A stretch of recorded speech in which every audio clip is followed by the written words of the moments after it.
There was once a wise man. He was made of clay, but he was alive. He had kind eyes and a warm smile. The wise man lived in a small village. It was nestled in a valley. The village was surrounded by hills. The hills were green and lush. The villagers loved the wise man. They went to him for advice. They went to him for guidance. The wise man always listened. He always helped. One day, a young boy came to the wise man. The boy was upset. His eyes were filled with tears, and his steps were slow and heavy. He had been playing with his favorite toy when it suddenly broke.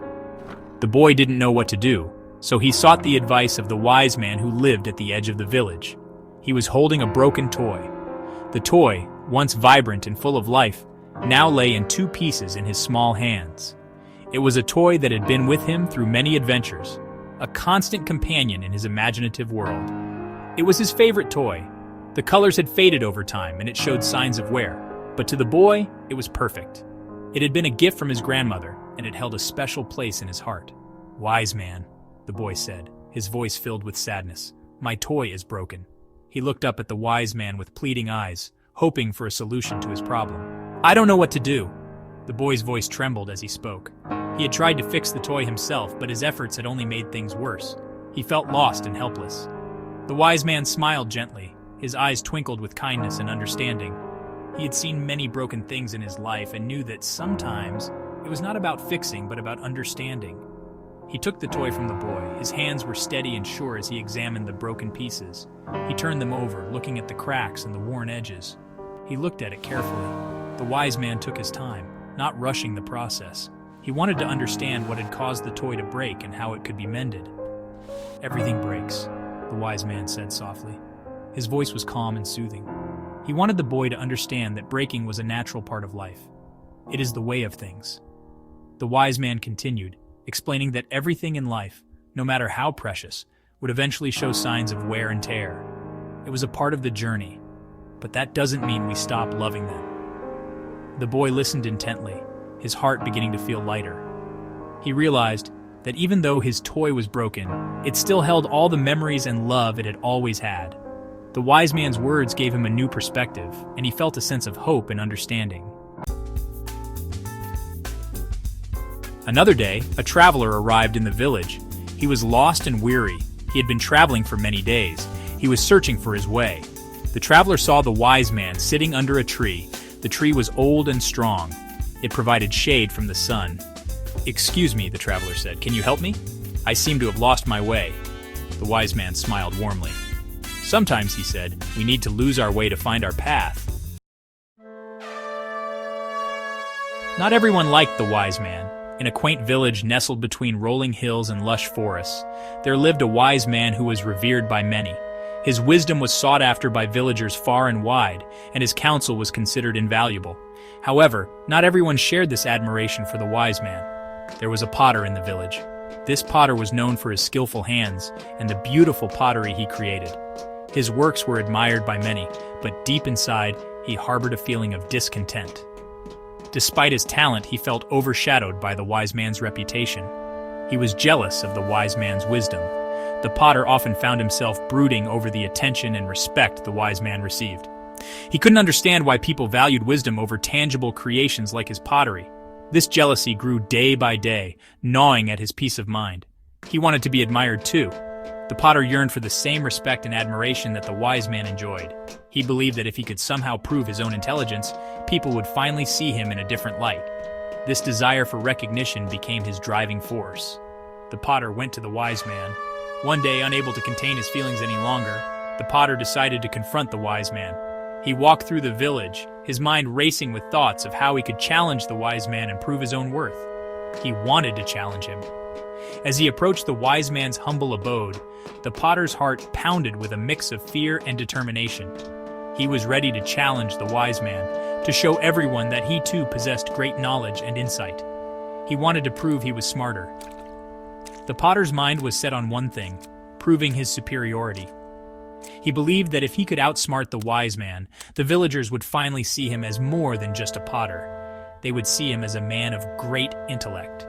"Wise man," the potter said with a hint of malice in his voice. As he stood before the wise man, the potter's voice carried a tone of challenge and resentment. He was determined to make his point, to force the wise man into a position where he had to prove his wisdom. "You claim to know so much." The potter's words were sharp and accusatory. He pointed a finger at the wise man, his eyes filled with a mix of anger and desperation. He wanted to expose what he believed was the wise man's facade of knowledge. But what is the secret to true happiness? The potter's challenge was clear. He wanted to know the secret to true happiness, a question that he believed would stump the wise man. In his mind, this was the ultimate test of wisdom, and he was eager to see how the wise man would respond. The wise man looked at the potter with compassion. Instead of reacting with anger or defensiveness, the wise man gazed at the potter with a look of deep understanding and kindness. He could see the turmoil within the potter and knew that his challenge came from a place of pain and insecurity. "Happiness," he said calmly, "is not a secret. It is a choice." The wise man's response was gentle and profound. He explained that true happiness does not come from external validation or the admiration of others. It is a state of mind, a choice that each person must make for themselves. His words were a reminder that wisdom and happiness are not about proving oneself to others, but about finding peace within. Section 5. The Gift of Patience. In a small, peaceful village nestled between rolling hills and lush forests, there lived a wise man known for his profound teachings and gentle demeanor. The villagers often sought his counsel, especially when they faced challenges that tested their patience. The wise man often spoke about patience. He would gather the villagers under the shade of an ancient tree, its branches spreading wide like a protective canopy. With a calm and soothing voice, he would share stories and parables that emphasized the importance of patience in their daily lives. He said it was a virtue that could transform lives, mend broken relationships, and bring peace to troubled hearts. He often reminded them that patience was not just about waiting, but about how one waits, with grace and understanding. He said it was a gift that, once embraced, could lead to a more fulfilling and harmonious life. The wise man believed that patience was like a precious gem, rare and valuable, and those who possessed it were truly blessed. Patience, he once told a young girl who was eager to grow up, is like a seed.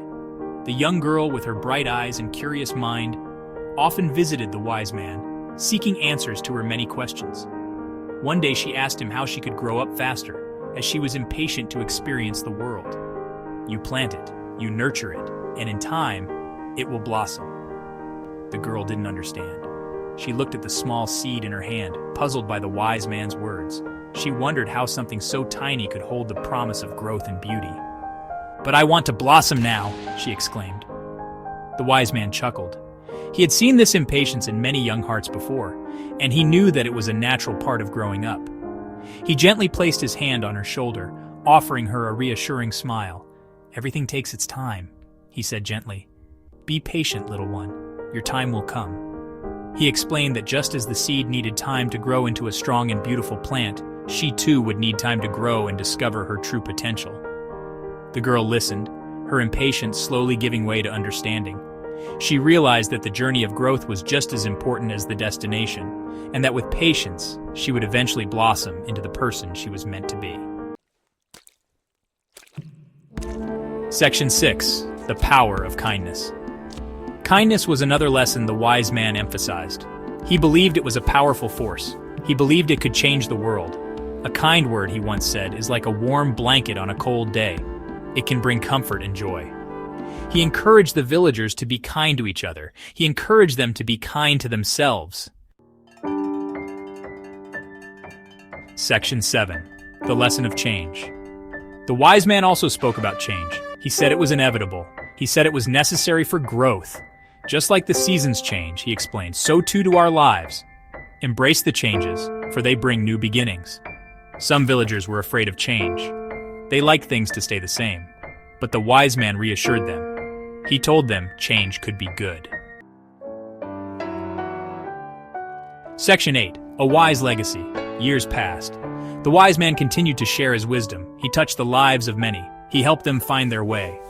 One day, the wise man felt his time coming to an end. He gathered the villagers together. He wanted to say goodbye. "My time has come," he said, his voice soft but clear. but remember the lessons you have learned. Live your lives with kindness, patience, and an open heart. Section 9. A world touched by wisdom. The wise man was gone, but his wisdom lived on. The villagers remembered his lessons. They shared them with their children. The village became a beacon of peace. It became a place of understanding. It was all thanks to the wise man made of clay. And so, the legacy of the wise man continued. It spread throughout the land. It reminded everyone that wisdom can come from the most unexpected places.